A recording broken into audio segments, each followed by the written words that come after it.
Halo, cerita Pak Wok kali ini tentang seseorang yang mengidap kleptomania atau bahasa Indonesianya itu suka mengutil atau mencuri tapi barang-barang kecil, intinya mencuri ya intinya, tapi mencurinya itu bukan karena faktor ekonomi tapi karena untuk kesenangan semata.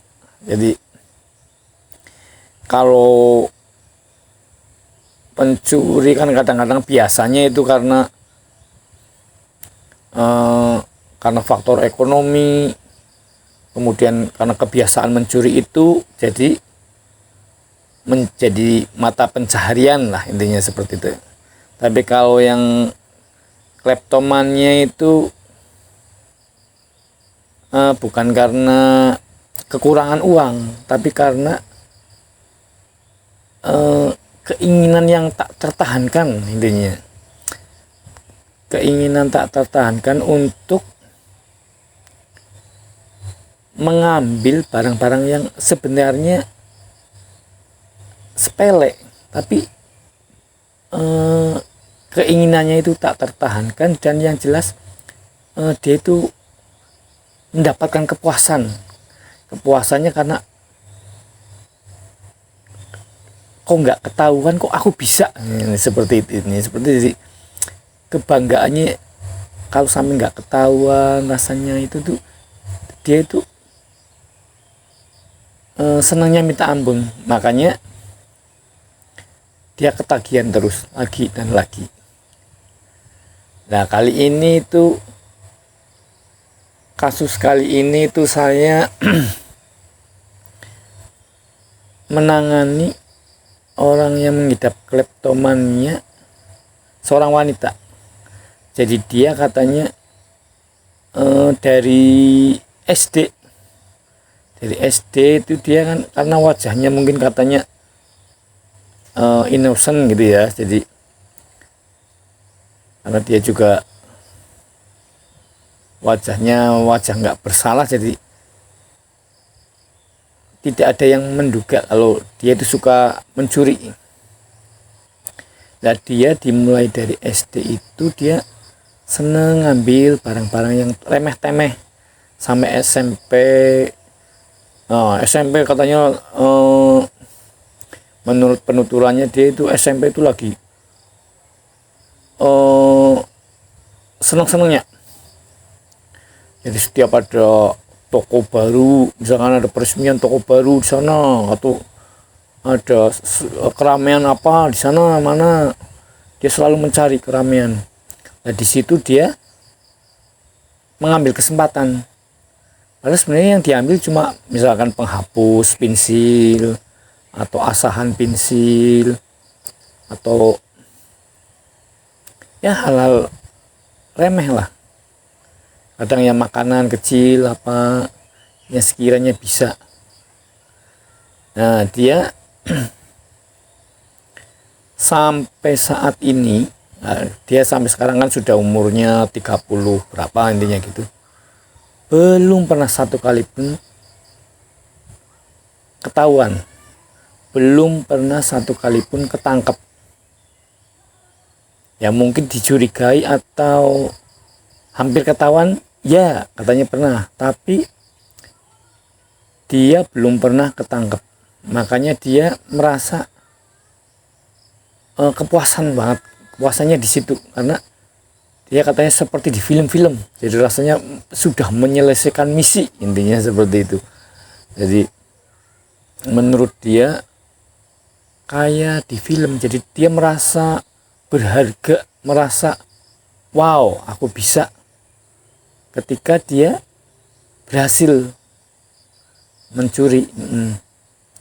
Nah, masalahnya sekarang adalah dia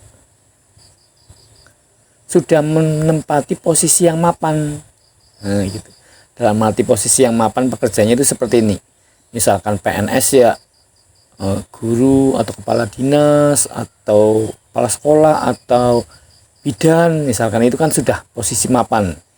Tapi di balik itu kalau sampai ketahuan gimana? Kan image-nya akan jatuh. Seperti itu. Atau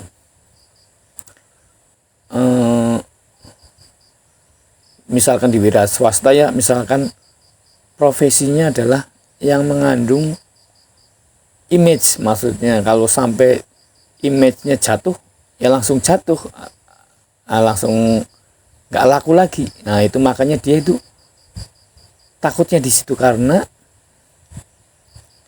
dia sekarang menempati posisi yang mapan.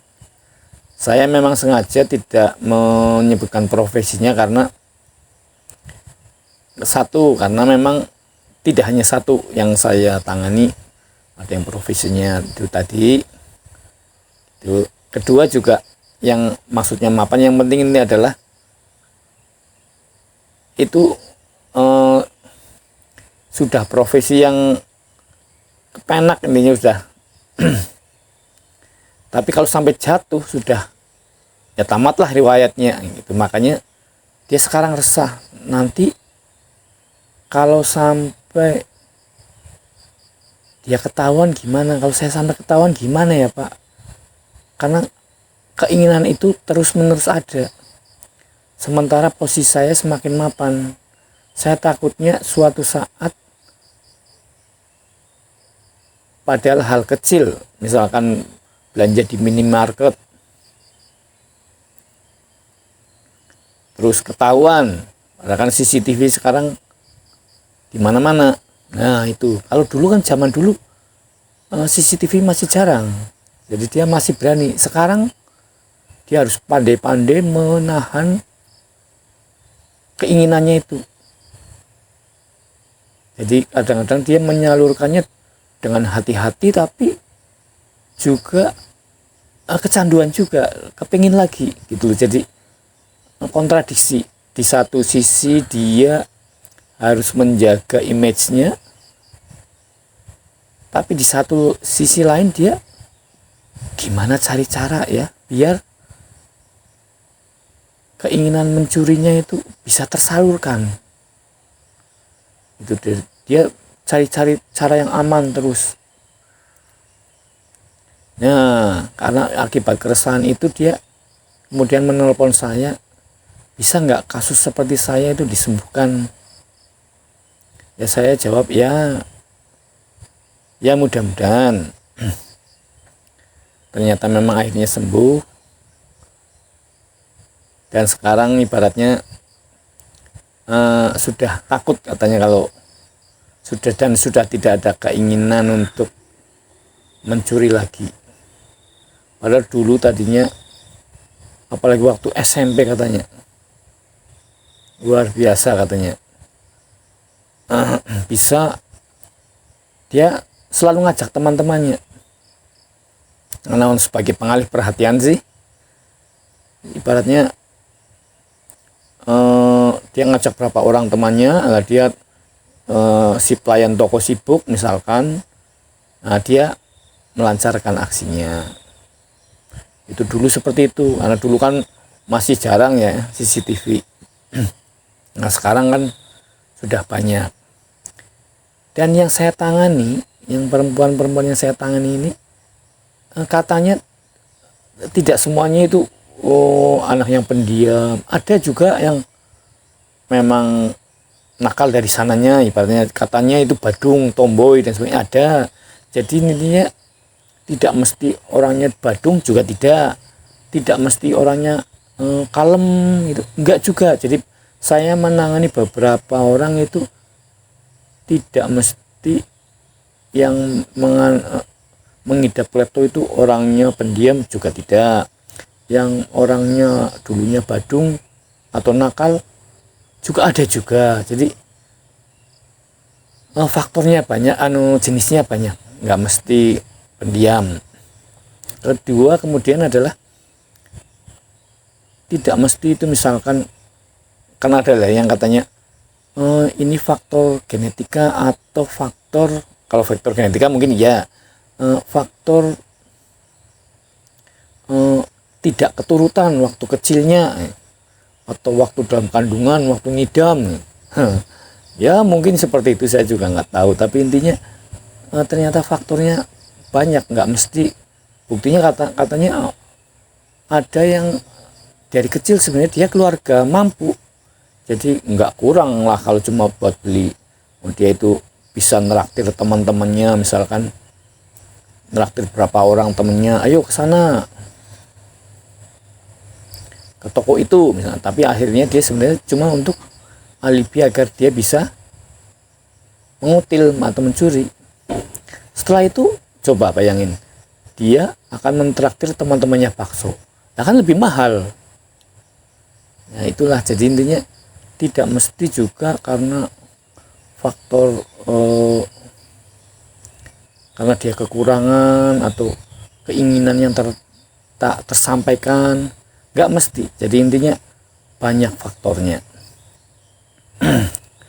Demikian cerita dari saya, intinya bahwa kleptomania disebut penyakit ya bisa, gangguan ya bisa, tapi memang ada di sekitar kita. Tidak mesti orangnya kalem atau tidak mesti orangnya nakal, itu tidak mesti. Tapi bisa disembuhkan, bukan melalui obat, bukan melalui metode-metode yang sulit, tapi memang harus dicari akar masalahnya dan ibaratnya mereset jiwanya. Kalau tanpa itu memang nanti pasti akan kembali seperti itu lagi, karena kalau tanpa direset jiwanya atau bawah sadarnya, ya memang keinginan itu akan terus ada gitu. Itu cerita dari saya, sampai jumpa di cerita Pak Wo lainnya.